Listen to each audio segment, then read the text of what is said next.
on another episode of Why Men Deserve Less. Hey guys, welcome to Telling the Told and Untold. My name is Tshego.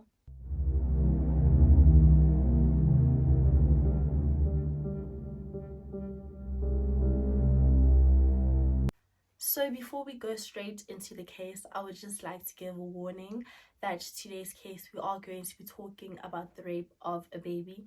I'm not going to go into detail about the specifics and what happened, but if that's not something that you're interested in hearing about or something that is going to trigger you, I suggest that you click out right now.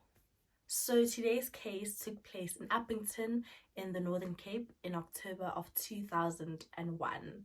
So obviously the baby's name has to be kept confidential, as well as her mother's name, because the mother was a minor at the time of this case and was 17 years old. So I'm not sure out of the three hospitals who decided to name the baby, but the baby was named Baby Tshepang, which in Setswana means hope. So for the rest of the video, I will be calling her Baby Tshepang. Baby Tshepang's grandmother's name was released to the press. I don't know why they would do that if they do want to keep Baby Tshepang's mother's name confidential as well as her name confidential. So just for the purpose of this video, I won't be saying Baby Tshepang's grandmother's name, and I'll just be referring to her as Baby Tshepang's grandmother. I hope that makes sense.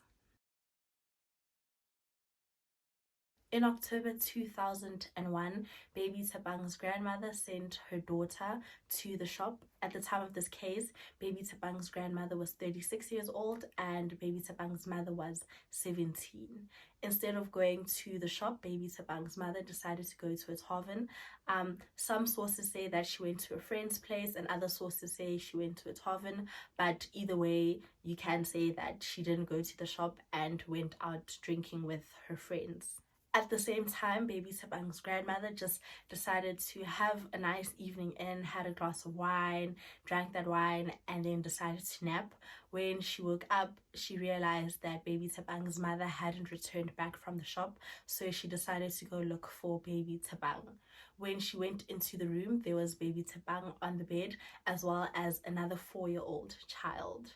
When she saw Baby Tshepang was lying on her back with her legs up. She had her dress on still, but she didn't have a nappy on. After this, Baby Tshepang's grandmother decided to put Baby Tshepang on her back and went looking for Baby Tshepang's mother. Some sources say that Baby Tshepang's mother came back and found Baby Tshepang, but other sources say it was Baby Tshepang's grandmother who found her and then went looking for Baby Tshepang's mother. I'm more inclined to say that Baby Tshepang's grandmother found her, just because most sources say that, and I think it was only 1 or 2 sources that I found that said that it was Baby Tshepang's mother that found her. But either way, Baby Tshepang's grandmother put her on her back and went looking for Baby Tshepang's mother. She found Baby Tshepang's mother at a friend's place, and after that they put Baby Tshepang down on the bed and lifted up her dress. They saw that she had blood all around her, on her genitals, on her thighs, and concluded that she had been raped. After this, they called both the ambulance and the police. Baby Tshepang was first taken to Gardie Hospital and after this taken to Kimberley Hospital. And it was then clear that she had been both raped and sodomized. In October of the same month, 6 men were arrested in connection to Baby Tshepang's rape. Amongst these 6 men was Baby Tshepang's mother's boyfriend, whose name was David Budze and was 23 years old at the time of this case. I couldn't find any background information about David Budze, and I also couldn't find out whether he was Baby Tshepang's father as well, or was just Baby Tshepang's mother's boyfriend. 2 months later, in January 2002, 5 of the 6 men were released. The only man that they kept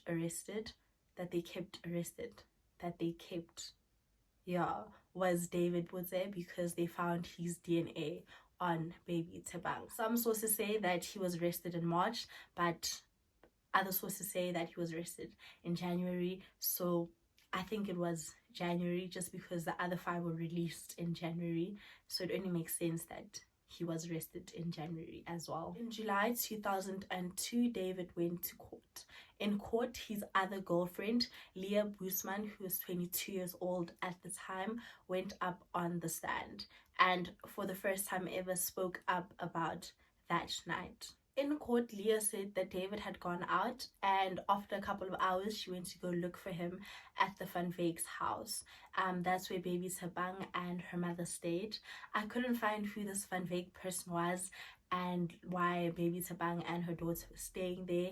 It just came up once, and then I couldn't find any more information about that. When she went inside the house, she found David as well as another man who had initially been part of the 6 men that had been arrested. David then told her to go home, and she wanted both of them to go home together, but David just told her to go home, so she left.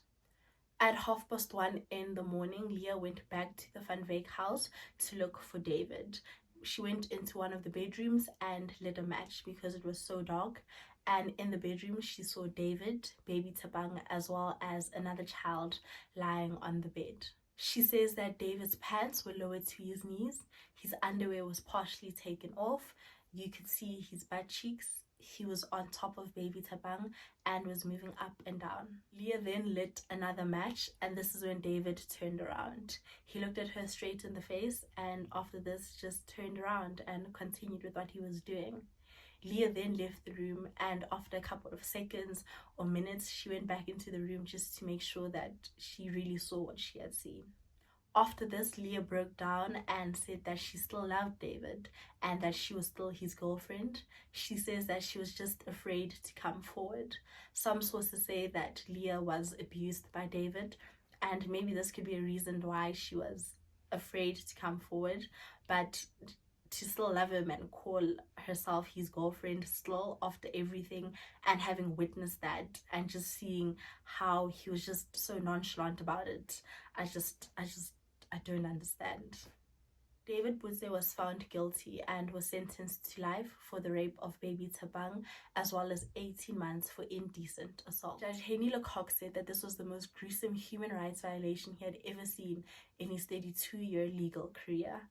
He later said that even animals don't do to their young what you did to baby Tshepang, and you don't even show remorse.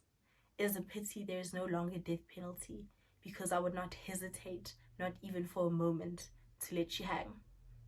I truly believe that if David hadn't been caught, he would have went on to rape another child, another baby, because he's just a pedophile and there's really nothing to it. Baby Tshepang was then taken to Red Cross War Memorial Children's Hospital, where she had reconstructive surgery and went through treatment. The doctors say that she recovered so well that if she ever chooses to have children when she grows up, she won't have a problem.